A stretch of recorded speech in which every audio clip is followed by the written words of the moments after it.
Hello दोस्तों, मेरा नाम है अथर्व कुलकर्णी और आज मैं आपके लिए एच.सी. वर्मा सर की कॉन्सेप्ट्स ऑफ फिजिक्स से एक और क्वेश्चन लेकर आया हूँ जो कि कूलम्ब्स लॉ पर बेस्ड है। चलिए सबसे पहले क्वेश्चन पढ़ते हैं और फिर इसका सॉल्यूशन डिस्कस करते हैं। क्वेश्चन ये कहता है कि 4 इक्वल चार्जेस 2 × 10⁻⁶ कूलम, मतलब 10⁻⁶ मतलब माइक्रो, तो 2 micro coulomb each are fixed at the 4 corners of a square of side 5 cm. Find the coulomb force experienced by one of the charges due to the rest 3. मतलब question ये कहता है कि एक square है जिसके चारों कोनों पर एक एक चार्ज रख दिया गया है जिसका मैग्नीट्यूड है 2 माइक्रो कूलम, और एक चार्ज पे बाकी तीनों चार्जेस से क्या फोर्स लग रहा है वो हमें फाइंड करना है।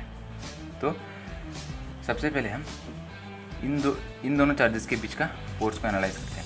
ये दोनों हम सबको पता है कि लाइक चार्जेस रिपेल करते हैं और अनलाइक चार्जेस अट्रैक्ट करते हैं, तो ये दोनों लाइक चार्जेस हैं, इसलिए ये रिपेल करेंगे। मैं इस चार्ज को कंसिडर कर रहा हूँ, इस पर इन तीनों का फोर्स ऐड करूँगा। इसका इस पर फोर्स इस डायरेक्शन में आएगा, इसको हम F1 मान लेते हैं। इसका इस पर ऊपर की तरफ आएगा, इसको मैं F2 मान रहा हूँ, और डी पे जो चार्ज रखा है उसका फोर्स इस पर इस डायरेक्शन में आएगा। ये इसको रिपेल करना चाहेंगे, इसको मैं F3 बोल देता हूँ। तो हमें अब F1, F2 और F3 को फाइंड करना है और उनका वेक्टर एडिशन करना है, क्योंकि फोर्स एक वेक्टर क्वांटिटी होती है, इसलिए हमें इनका वेक्टर एडिशन करना पड़ेगा। तो अब सबसे पहले हम इसका 5 सेंटीमीटर दिया गया है, ये 5 सेंटीमीटर है। तो हमें यहाँ पे ये देखने को मिल रहा है कि ये दोनों चार्जेस का कन्फिगरेशन और इन दोनों चार्जेस का कन्फिगरेशन बिल्कुल सेम है। मतलब कूलम्ब्स लॉ के अकॉर्डिंग फोर्स का फॉर्मूला होता है Q1 Q2 बाय r²। तो ये दोनों चार्जेस का कन्फिगरेशन और इन दोनों चार्जेस का कन्फिगरेशन बिल्कुल ही सेम है। तो हम तो F1 और F2 इक्वल ही होगा, क्योंकि यहाँ पे +2 कूलम है, +2 माइक्रो कूलम है, यहाँ पे +2 माइक्रो कूलम है और डिस्टेंस 5 सेंटीमीटर। यहाँ पे भी +2 माइक्रो कूलम, डिस्टेंस 5 सेंटीमीटर। तो इन दोनों का फोर्स का मैग्नीट्यूड तो सेम ही आएगा। तो यहाँ पे हम कहीं ब्रैकेट में लिख लेते हैं कि F1 = F2 = F। तो अगर मैंने ये दोनों बराबर है और इन दोनों का वैल्यू मैंने F मान लिया है, तो अब मुझे F का वैल्यू फाइंड करना है। F का वैल्यू जो होगा वो F1 और F2 दोनों के बराबर ही होगा। तो अब हम F का वैल्यू फाइंड कर लेते हैं। F का वैल्यू होगा, K का वैल्यू सब्सटीट्यूट कर देते हैं, 9 × 10⁹ कूलम्स कांस्टेंट है, 1/4πε0 भी बोल सकते हैं, इंटू Q1 की वैल्यू है 2 × 10⁻2 माइक्रो कूलम है, माइक्रो को 10⁻⁻6 लिख सकते हैं, इंटू 2 × 10⁻⁻6 ही है, होल डिवाइडेड बाय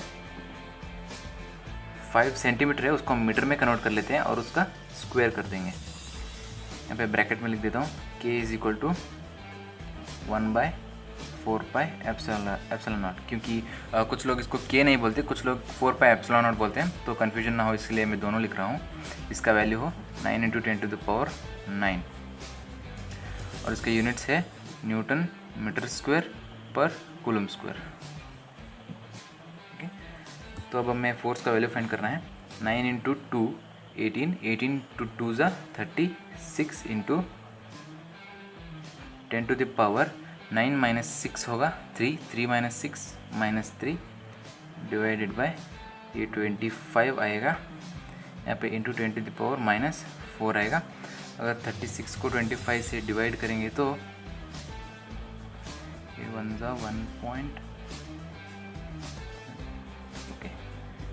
1.44 × 10 आएगा, 10⁻1 मतलब -3 होगा, और ये 4 -4 हो जाएगा, -+4 - 3 1, तो इंटू 10 कर देंगे, 14.4 न्यूटन।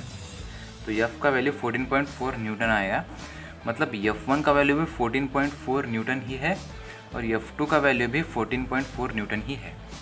अब हमें F1 और F2 का रिजल्टेंट निकालना है। वेक्टर्स में हम सब पढ़ चुके हैं कि अगर दो वेक्टर्स जिनका मैग्नीट्यूड भी इक्वल है और वो 90 डिग्री पे हैं, तो उनका रिजल्टेंट F√2 होता है।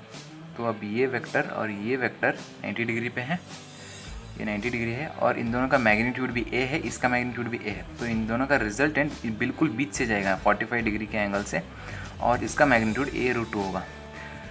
अगर किसी को अभी भी कन्फ्यूजन है तो मैं इसको सॉल्व कर देता हूँ।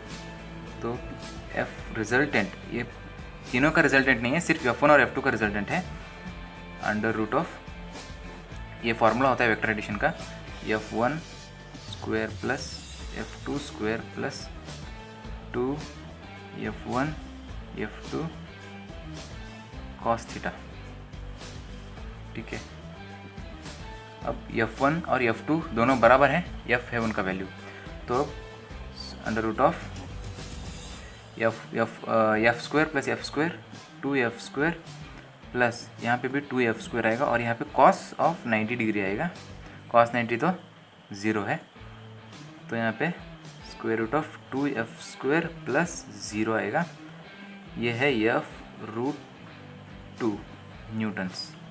अगर हम यहाँ पे f का वैल्यू भी सब्सटीट्यूट कर देंगे तो हमें रिजल्टेंट मिल जाएगा, जो कि है 14.4 इंटू √2 का वैल्यू है 1.414, इसका वैल्यू आएगा 20.36 न्यूटन है f रिजल्टेंट। ये सिर्फ 1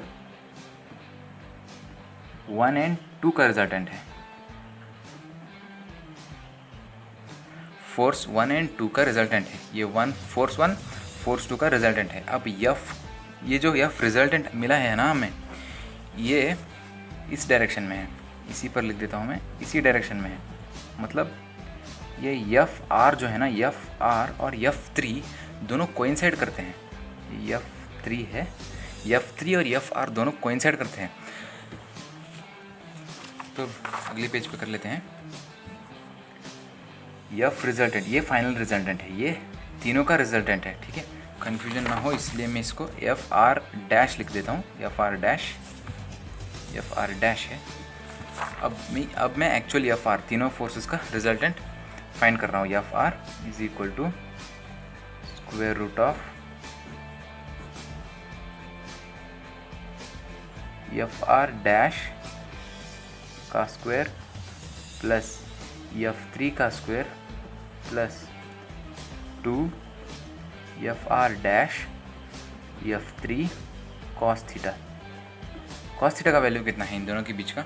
cos थीटा का वैल्यू cos 0 है, cos 0 1 होता है, तो स्क्वायर रूट ऑफ fr' का स्क्वायर प्लस f3 का square plus 2 fr' plus f3, cos 0 का वैल्यू 1 है, प्लस नहीं आएगा, इनटू आएगा। ठीक है, तो स्क्वायर रूट ऑफ, ये तो a plus B whole square का फॉर्मूला है जो हमें बहुत मदद करता है। a प्लस बी का whole square is equal to a square plus B square plus 2ab।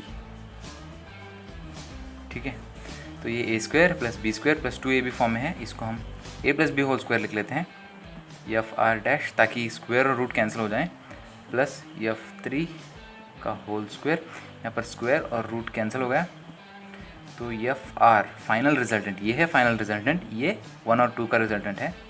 मैं बार बार रिपीट कर रहा हूँ क्योंकि fr' और fr में कन्फ्यूजन ना हो, fr' प्लस f3।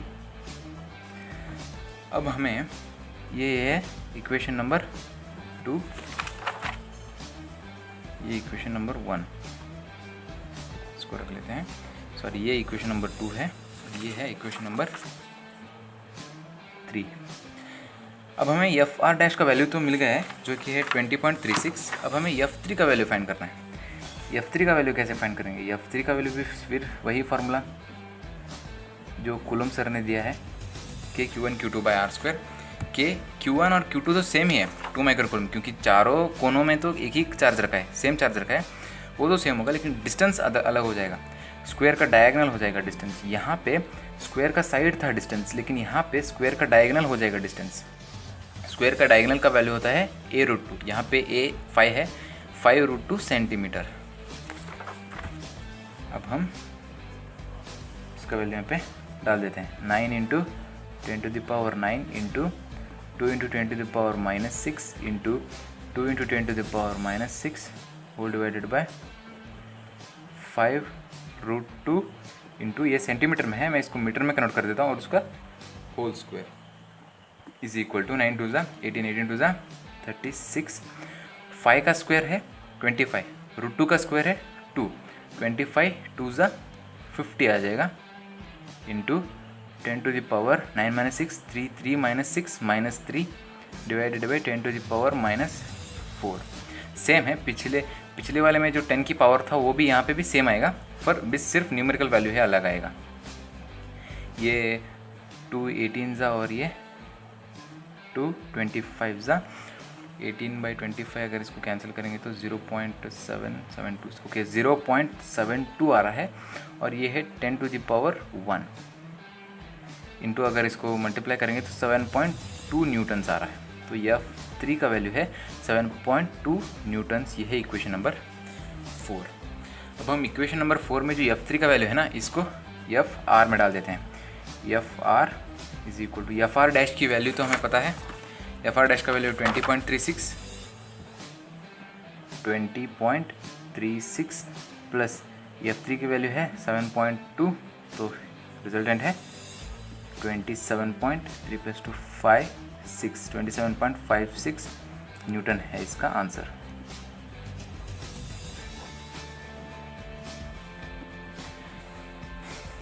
तो आई होप दोस्तों कि आपको इस क्वेश्चन का सलूशन समझ में आया होगा। तो अगर आपको ये वीडियो अच्छा लगा है तो please like, share and subscribe my channel, और धन्यवाद।